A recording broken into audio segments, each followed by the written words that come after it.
said there's a chance he'll be able to play on Sunday against Arizona. If he can't, of course, it then would be Mac Jones. As for Jayden Daniels in Washington, he did not practice today. He's not expected to practice tomorrow, and that Daniels will be able to make it back, and that Marcus Mariota will not be filling in his place. My understanding is Daniels is pushing to play. Others are being more cautious around him. We'll see how the process plays out, but if he can't go, Marcus Mariota will start Sunday versus the Raiders. And Adam, as you know, Jayden Daniels has not missed a game in his career, so that this would be a first for him if it happens. Here's more of what Dan Quinn said about the plan for Jayden Daniels today. We also, recognize the importance of the person, the player, what he means to the franchise. So we're also going to be smart, not just fast in this assessment. But this is a player that's absolutely wanting to do everything all the time. So it was a good start to the week for us. Do you need to see him back on the field with the rest of the team? Yes. Before you feel okay? Yeah, I would. It's important. Timing, reps, the movements. But it was a good first step to it, Nikki. But we'd have to get some reps for sure. All right, so as you might expect, Jayden Daniels campaigning to play. He's like, put me in, coach. But Dan, how should the Commanders approach this injury for Jayden? I'd be ultra cautious. And I want to see if this changes anything for them. I honestly, I think we're in a little bit of a unique world with not overreacting with the quarterbacks right now. Okay. Mina talked about the other day that he's the most contacted quarterback in football last year. He is this year. Yep. It's part of his game. We're coming off of the news of Joe Burrow and the added up hits with him. Yep. It's just like, can the Commanders just take a step back and kind of all of us take a step back with the quarterback position and be like, while the athleticism is going to expose you to more, can we still have that while also some of the old school philosophy of I don't want my quarterback to get touched ever, And so where is the middle ground for Washington? Where is the middle ground for all of us in all these teams when it comes to these quarterbacks that are athletic weapons?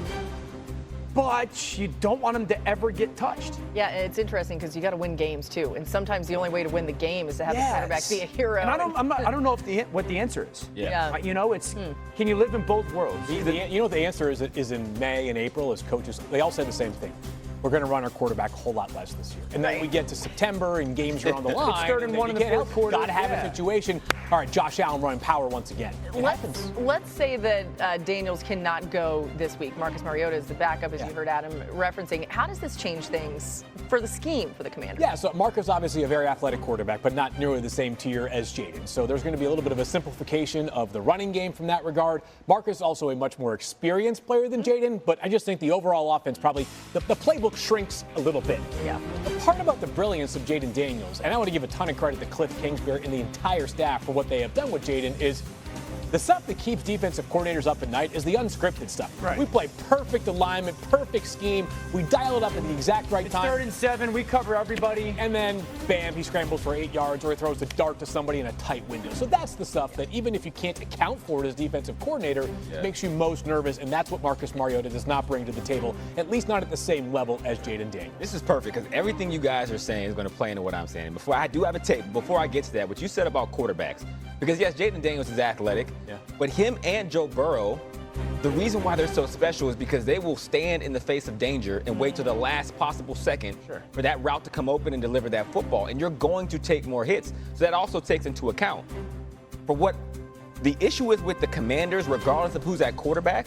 When you watch the tape against the Green Bay Packers, those receivers did not threaten the DBs at all. And we're going to see on the tape here, Nixon had 5 pass breakups. And here's why. First, you're going to see Carrington Valentine.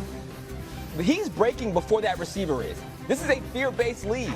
You have to think about the consequences of your action. If your DBs have the ability to sit on your route the way that these DBs did, it's going to be hard to get anything open. Yeah, the pass rush matters, but look at Nixon here. They're running the routes for these wide receivers. So what happens? They say, okay, we're going to get them with double moves. And the worst thing happens. They run double moves. It still doesn't work because they do not respect their ability to get deep. Like I said, this is the NFL. There needs to be consequences. If I hold onto the ball as a quarterback, I get hit. If I run routes over the middle of the field with my head back to the QB, I get hit. If I blitz 2 people, there's vulnerability on the back end. For these wide receivers and this Commanders offense, they need to figure out how to manufacture shots down the field with success. Otherwise, all their options are going to continue to shrink, whether it's Mariota or Jayden Daniels. So that's a great point. A couple things that come to mind off of it. One, a lot of shotgun.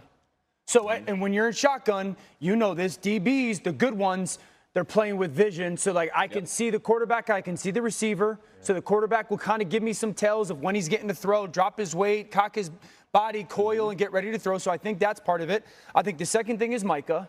You know, they know that we got Micah and Rashawn Gary. We're sitting then. And this is something that I've said for 2 years now. If we think offensively that we're just going to line up guys outside and they're going to whoop you one-on-one down the field, you all believe you have Julio Jones. There's two ways to throw the ball downfield explosively consistently. You got a dude, you got a guy, there's like 3 of them on the planet, or you play action on them to create the chunks. And that's not really what Washington does. Definitely not Julio Jones, but I wonder if they kind of missed Diami Brown a little bit in this offense. He changed the dimensions for them. Done some nice things in Jacksonville. He's got a $10 million contract in Jacksonville for a reason this offseason. Yeah, you guys, if Marcus Mariota were to start, it would be his first start since week 13 of the 2022 season with Atlanta. So it's been a while. All right, let's get Adam Schefter back in here. Some more top stories, Adam. Let's start with some big injuries in tomorrow's Bills-Dolphins game. Go ahead. Laura, the Bills will be without 2 key defenders. Both Matt Milano, due to a pectoral injury, and Ed Oliver have been ruled out. Storm Duck, a starting cornerback for the Dolphins, also ruled out. And Jalen Waddle is listed as questionable due to a shoulder injury. We'll see if he can go tomorrow night in a big game for both sides. As for Khalil Mack, the Chargers placed him on injured reserve today with an elbow injury that he suffered Monday night against the Raiders. That means that Mack will be out a minimum of 4 games. The team does expect him to be after he misses some time here. Aaron Jones also ready to be the bell cow. Jayden Reed, he'll be out indefinitely, but is expected to return now later in the season, Laura.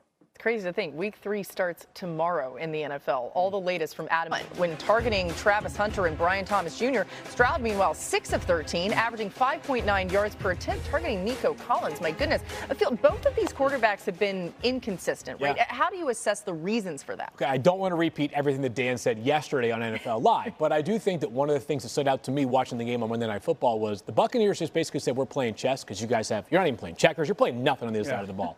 You didn't have a plan. You don't have the personnel, and you definitely can't execute when we bring any sort of pressure. How do you not know that's coming when you're facing off against a Todd Bowles defense? By the way, it wasn't just when they were bringing 5. It's when they were bringing 4 guys. So C.J. Stroud, I'm willing to give a bit more benefit of the doubt than Trevor because it's the beginning of year 3 for for C.J., excuse me. Trevor Lawrence, when it's year 5 and we still don't know how good a player is, at least I don't know how good a player is, that leads me to believe that more likely than not, he is not the player that we expected him to be coming out of college when he was supposed to totally reshape the Jaguars franchise and become one of the best players in the NFL sooner rather than later. There's some big-time throws on Trevor's tape throughout his career. Where's the consistency? At some point, you have to be the straw that stirs the drink. You're like an instant top 12 offense if you were on the field. They've been so far from that. Yeah, and it does seem like there's some bigger disconnects maybe. You probably saw this if you watched the game. On Sunday, Lawrence was waving off new head coach Liam Cohen during the loss to the Bengals on Sunday. You see it happening right there. Some frustrations. Okay, here's what both said about this particular occurrence after the game. It gets made to be a thing, obviously. In this rat poison world we live in, he was just telling me to chill, move on. He wasn't telling me to go screw. He's just saying, dude, move on. Come on, guys. Coach is really passionate, which is something that I've noticed ever since he's been here, and I love that about him. And we'll get fired up, So it's been cool seeing our, and there's times where I'm not always that way. I'm kind of a little more like this, but he's honestly brought a little bit of more of that out of me. Which I think has been good for our offense. Okay. So then, guys, more from Lawrence today. New on NFL Live, he had this to say about connecting with Brian Thomas. It's football. I mean, it doesn't always go perfect.